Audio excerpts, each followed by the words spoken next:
ನೈನಂ ಚಿಂದಂತಿ ಶಸ್ತ್ರಾಣಿ ನೈನಂ ದಹತಿ ಪಾವಕಃ ನ ಚೈನ ಕ್ಲೇದಯಂತ್ಯಾಪೋ ನ ಶೋಷಯತಿ ಮಾರುತಃ. ಆತ್ಮೀಯ ವಿಶ್ವಬಂಧುಗಳಿಗೆ 11ನೇ ಅಂತಾರಾಷ್ಟ್ರೀಯ ಯೋಗ ದಿನದ ಹಾರ್ದಿಕ ಶುಭಾಶಯಗಳು. ಈ ವರ್ಷದ ಯೋಗಾಚರಣೆಯ ಘೋಷವಾಕ್ಯ ಒಂದೇ ಭೂಮಿ ಒಂದೇ ಆರೋಗ್ಯ.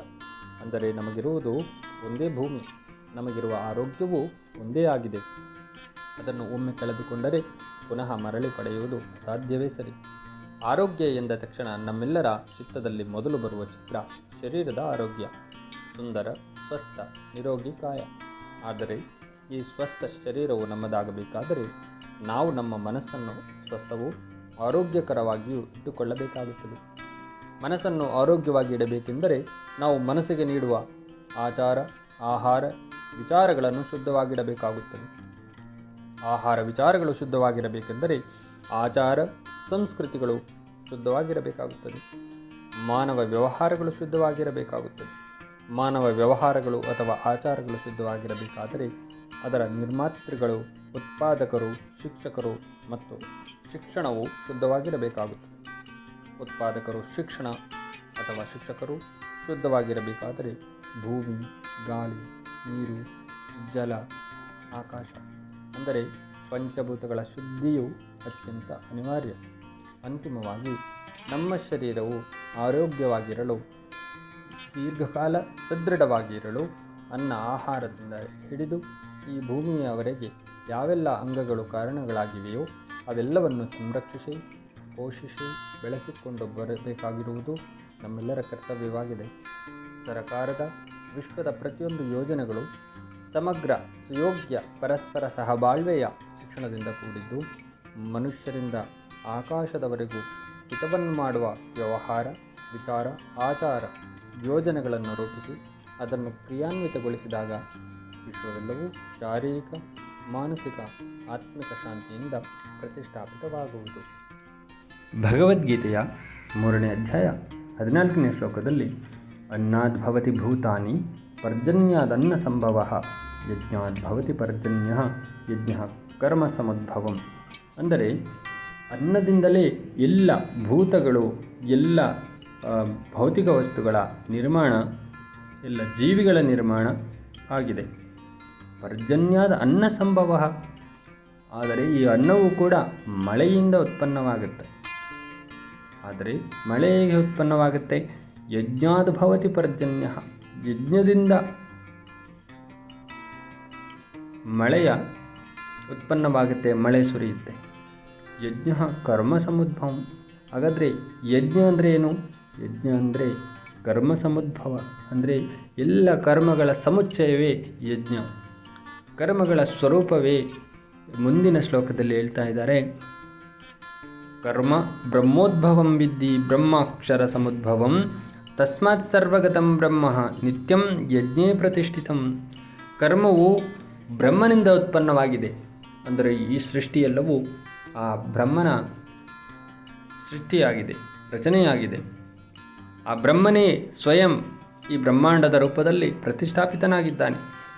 ಬ್ರಹ್ಮಾಕ್ಷರ ಸಮುದ್ಭವ, ಆತನು ಅಕ್ಷರನಾಗಿದ್ದಾನೆ, ಕ್ಷಯಿಸುವಂಥದ್ದಲ್ಲ. ಅವನು ನಿರಂತರವಾಗಿ ಸದಾ ಇರುವವನೇ ಆಗಿದ್ದಾನೆ, ನಿತ್ಯನೂ ಆಗಿದ್ದಾನೆ. ತಸ್ಮಾತ್ ಸರ್ವಗತಂ ಬ್ರಹ್ಮ ನಿತ್ಯಂ ಯಜ್ಞೇ ಪ್ರತಿಷ್ಠಿತಂ. ಹಾಗಾಗಿ ಬ್ರಹ್ಮನ ಕರ್ಮ ಕೆಲವು ಸಮಯದಲ್ಲಿ ಇದ್ದು ಕರ್ಮ ಆನಂತರ ಇರುವುದಿಲ್ಲ, ಅಥವಾ ಬ್ರಹ್ಮನ ಅಸ್ತಿತ್ವ ಕೆಲವು ಸಮಯದಲ್ಲಿ ಇದ್ದು ಆನಂತರ ಇರುವುದಿಲ್ಲ ಅನ್ನುವುದಿಲ್ಲ. ಆ ಬ್ರಹ್ಮನ ಅಸ್ತಿತ್ವ ಸದಾ ನಿತ್ಯವೂ ಈ ಪ್ರಪಂಚ ಬ್ರಹ್ಮಾಂಡದಲ್ಲಿ ನಿತ್ಯವೂ ಇರುವುದು. ಹಾಗಾದರೆ ನಾವು ಕೂಡ ನಿತ್ಯವೂ ಕರ್ಮಯುತ. ಯಾವ ರೀತಿಯ ಕರ್ಮಗಳು? ನಿಸ್ವಾರ್ಥ ಭಾವದಿಂದ ಕರ್ತವ್ಯಪರತನಾಗಿ ಪ್ರಕೃತಿ, ಜಲ, ವಾಯು, ಆಕಾಶ ಪಂಚಭೂತಗಳಿಗೆ ಹಿತವಾಗುವಂತೆ, ಎಲ್ಲ ಪ್ರಾಣಿಗಳಿಗೂ ಹಿತವಾಗುವಂತೆ, ಸರ್ವ ಜೀವಿಗಳಿಗೂ ಸುಖವನ್ನು, ಆನಂದವನ್ನು, ಆಧ್ಯಾತ್ಮಿಕ, ಭೌತಿಕ ಮತ್ತು ಶಾರೀರಿಕ ಉನ್ನತಿಯನ್ನು ನೀಡುವಂತಹ ಜೀವನವನ್ನು, ಆದರ್ಶವನ್ನು ಪಾಲಿಸಿದಾಗ ಮಾತ್ರ ನಮ್ಮ ಜೀವನದ ಉನ್ನತಿ ಜೊತೆಗೆ ಇಡೀ ವಿಶ್ವದ ಕಲ್ಯಾಣವನ್ನು ಮಾಡಲು ಸಾಧ್ಯವಿದೆ. ಇಲ್ಲವಾದಲ್ಲಿ ಮುಂದಿನ ಶ್ಲೋಕದಲ್ಲಿ ಹೇಳ್ತಾ ಇದ್ದಾರೆ, ಏವಂ ಪ್ರವರ್ತಿತಂ ಚಕ್ರಂ ನಾನು ವರ್ತಯದೀಹ ಯಃ ಅಘಾಯುರಿಂದ್ರಿಯಾರಾಮೋ ಮೋಘಂ ಪಾರ್ಥ ಸಜೀವತಿ. ಈ ರೀತಿಯ ಪ್ರಕೃತಿಪೂರ್ವಕ ಜೀವನವನ್ನು ಮಾಡದೇ ಹೋದರೆ, ಕರ್ಮಗಳನ್ನು ಮಾಡದೇ ಹೋದರೆ, ಆತ ಈ ಒಂದು ಚಕ್ರವನ್ನು ಉಲ್ಲಂಘಿಸಿದರೆ ಪಾಪಯುಕ್ತವಾದಂತಹ ಇಂದ್ರಿಯ ಸುಖಭೋಗಗಳಿಂದ ಸ್ವಾರ್ಥಯುತನಾಗಿ ಮೋಹ ಪಾಪಗಳಲ್ಲಿ ಯುಕ್ತನಾಗಿ ತನ್ನನ್ನೇ ತಾನು ದುಃಖಮಯ ಜೀವನದಲ್ಲಿ ತೊಡಗಿಸಿಕೊಳ್ಳುತ್ತಾನೆ, ಪಾಪದ ಜೀವನವನ್ನು ಮಾಡುತ್ತಾನೆ ಅಂತ ಭಗವಂತ ಶ್ರೀಕೃಷ್ಣನು ಅರ್ಜುನನಿಗೆ ಉಪದೇಶಿಸುತ್ತಾನೆ. ಹಾಗಾಗಿ ನಮ್ಮೆಲ್ಲರಿಗೂ ಆ ಭಗವಂತನ ಆದೇಶ ಭಗವದ್ಗೀತೆಯ ಮೂಲಕ ಕೊಟ್ಟಿದ್ದಾನೆ. ಪ್ರಕೃತಿ ಪೂರಕವಾದಂಥ ಜೀವನ, ವಿಶ್ವಕ್ಕೆ ಕಲ್ಯಾಣವಾಗುವಂಥ ಜೀವನ, ನಿಸ್ವಾರ್ಥಮಯ ಜೀವನ, ಯಾವುದೇ ಅಪೇಕ್ಷೆ ರಹಿತರಾಗಿ ಯಜ್ಞಮಯ ಶ್ರೇಷ್ಠವಾದಂಥದ್ದೆಲ್ಲವನ್ನು ಪರಡಿಗೋಸ್ಕರ, ಇನ್ನೊಬ್ಬರ ಒಳಿತಿಗೋಸ್ಕರ ನೀಡುವಂಥ ಜೀವನ ನಮ್ಮದಾದಾಗ ಮಾತ್ರ ಈ ಪ್ರಪಂಚ ಸುಖ ಸಂತೋಷ ಆನಂದದಿಂದ ನೆಮ್ಮದಿಯಿಂದ ಬಾಳಲು ಸಾಧ್ಯ.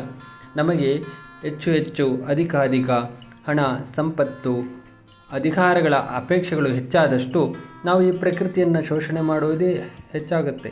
ಪ್ರಕೃತಿಯ ಶೋಷಣೆ ಮಾಡ್ತಾ ಪ್ರಕೃತಿಯ ಜೊತೆಗೆ ನಮ್ಮ ಹಾನಿಯನ್ನೇ ನಾವು ಮಾಡಿಕೊಳ್ತೇವೆ. ಹಾಗಾಗಿ ನಮ್ಮಲ್ಲಿರುವ ಸ್ವಾರ್ಥತೆ, ಅತಿಯಾಸೆಗಳನ್ನು ನಿಯಂತ್ರಿಸುತ್ತಾ ಆಧ್ಯಾತ್ಮಿಕ ಕೇಂದ್ರಿತ ಜೀವನವನ್ನು ಮಾಡುವುದೇ ಈ ಒಂದು ಯೋಗ ದಿನದ ಅಂತಿಮ ಸಂದೇಶ. ಜೈ ಹಿಂದ್, ಜೈ ಭಾರತ್, ಜೈ ಭುವನೇಶ್ವರಿ.